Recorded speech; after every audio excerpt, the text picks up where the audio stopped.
Bismillahirrahmanirrahim. Assalamualaikum warahmatullahi wabarakatuh. Terima kasih kepada Hastra Aminoto, mahasiswa di Universitas Dharma Agung Medan yang sudah mengirimkan draft artikel opininya untuk diedit di channel Kang Dadang. Oke, saya sudah baca tulisan yang sudah dikirimkan dan setelah disusun ulang kurang lebih ada sekitar 12 atau sampai 13 paragraf ya. Nanti hasil editannya disusun seperti yang akan dikirimkan nanti. Jadi setiap paragraf kita akan copy di bawahnya ya. Kemudian nanti saya kasih warna hijau muda ya. Jadi yang atasnya adalah paragraf aslinya, kemudian yang di bawahnya adalah paragraf yang sudah saya edit ya. Nah, ada beberapa catatan sebetulnya ya yang saya temukan. Pertama, secara jumlah kata itu sudah cukup ideal ya, lebih dari 800 kata. Jadi untuk penulisan di media digital atau online cukuplah, tidak terlalu banyak juga tidak terlalu sedikit ya. Kemudian dari judul cukup menarik meskipun tidak terlalu hot issue ya, karena mungkin ini sesuai dengan latar belakang dari Hastra sendiri sebagai mahasiswa jurusan ilmu pemerintah ya. Merangkul masyarakat dalam pembangunan, apa pentingnya? Nah, setelah saya baca konten di dalamnya, mungkin saya memberikan usulan agar judulnya menjadi partisipasi masyarakat dalam pembangunan desa, apa pentingnya. Jadi supaya pembaca juga sudah mulai terfokus dengan judul bahwa pembangunan yang dimaksud di sini adalah pembangunan di tingkat desa, karena pembangunan itu kan ada yang di level yang lebih tinggi ya. Nah, baik itu nanti silakan dipertimbangkan untuk dari sisi judul ya. Kemudian cukup menarik sebetulnya bahasanya karena berangkat dari hasil penelitian yang bersangkutan ya. Jadi cukup orisinal untuk dibahas ya. Secara umum masih ada yang salah-salah ketik ya. Sepertinya memang ditulis untuk pertama kali kemudian belum dibaca ulang sehingga masih ada salah-salah ketik. Kemudian penyusunan kalimat di setiap paragrafnya sudah cukup baik ya. Kemudian juga untuk menyambungkan antara paragraf yang satu dengan yang lainnya juga sudah cukup baik. Paling di tata penulisan ada yang perlu diperbaiki. Tadi ada misalnya huruf yang harusnya kecil masih besar, yang harusnya dipisah disambung gitu ya. Dan beberapa hal yang memang sebetulnya bisa jadi tidak terlalu prinsip, tetapi kalau itu diperbaiki sejak awal maka itu akan mempercepat proses penayangan ya.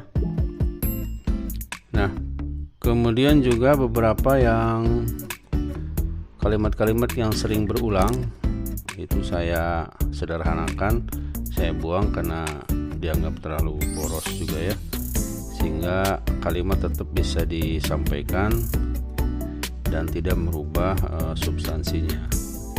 Beberapa paragraf yang panjang saya sederhanakan, saya split menjadi beberapa kalimat pendek ya. Nah, kemudian ini memang terlalu terlalu naratif. Bagus kalau kemudian supaya lebih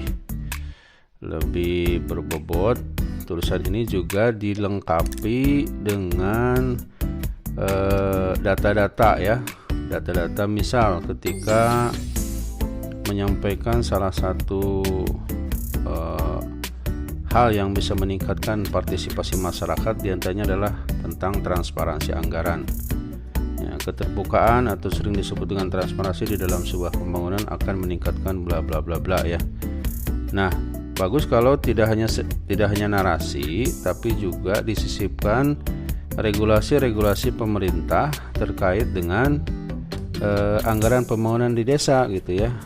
Coba nanti bisa di browsing lah ya, misalnya tentang Permendagri nomor 113 tahun 2014 itu tentang pengelolaan keuangan desa. Nah, jadi pembaca juga diberikan informasi ada regulasi pemerintah yang menjadi dasar atau payung hukum agar pemerintah desa transparan dalam anggaran pembangunan di desa. Ini itu akan lebih menarik ya. Kemudian juga misalnya juga di faktor yang dikemukakan misalnya tentang faktor ekonomi ya. Faktor ekonomi masyarakat desa itu juga sangat mempengaruhi partisipasi masyarakat dalam proses pembangunan. Nah, karena ini berangkat dari penelitian sendiri, maka bagus juga kalau kemudian didukung juga dengan datanya. Ini kan ngambil data di desa ya, di desa yang bersangkutan. Maka coba diselipkan persentase lapangan, persentase pendapatan penduduk misalnya gitu ya, atau lapangan pekerjaan di desa tersebut ya, untuk menggambarkan pernyataan yang disampaikan bahwa tingkat pendapatan masyarakat itu sangat mempengaruhi partisipasi pembangunan di desa. Atau juga misalnya tentang faktor pendidikan ya, disampaikan kan di sini bahwa pendidikan masyarakat itu juga mempengaruhi tingkat partisipasi masyarakat dalam pembangunan di desa. Nah, coba sampaikan juga misalnya berapa persen sih tingkat pendidikan masyarakat yang SD, yang tidak sekolah, yang SD, yang SMP atau yang SMA. Nah, itu akan menguatkan pernyataan-pernyataan yang diberikan di dalam tulisan ini.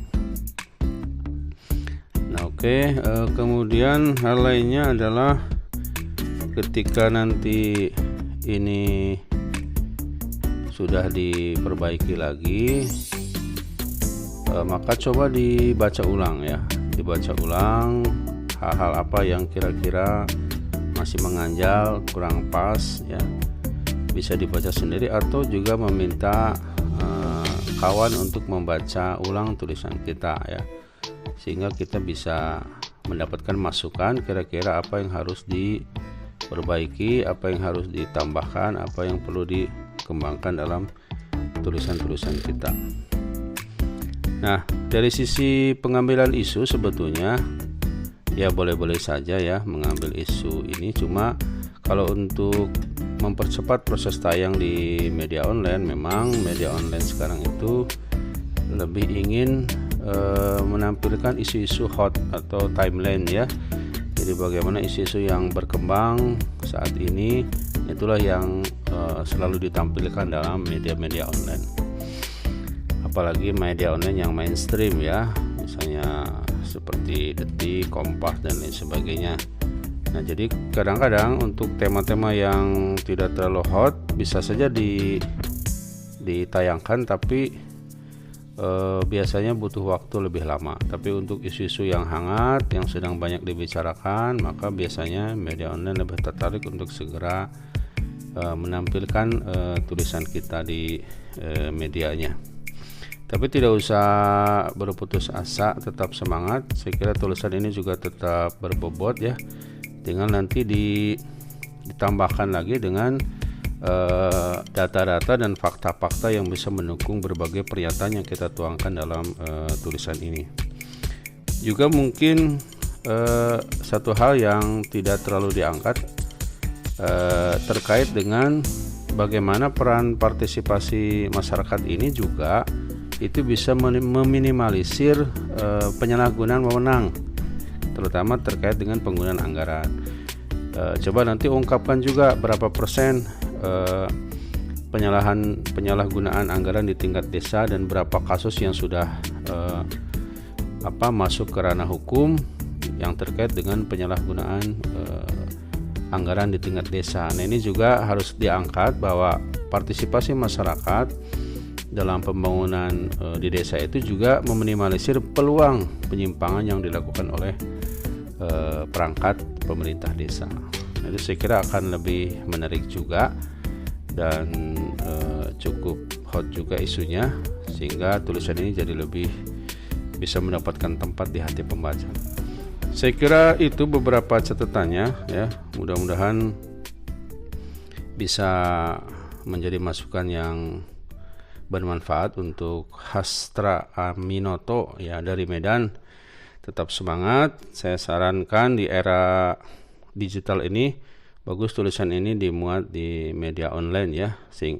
Selain kita bisa juga melihat kembali tulisan yang pernah kita rilis, pengarsipan kita juga jadi lebih mudah karena ada link ininya ya, link beritanya atau link tulisannya. Oke, itu saja, mudah-mudahan bermanfaat. Terima kasih atas partisipasinya. Assalamualaikum warahmatullahi wabarakatuh.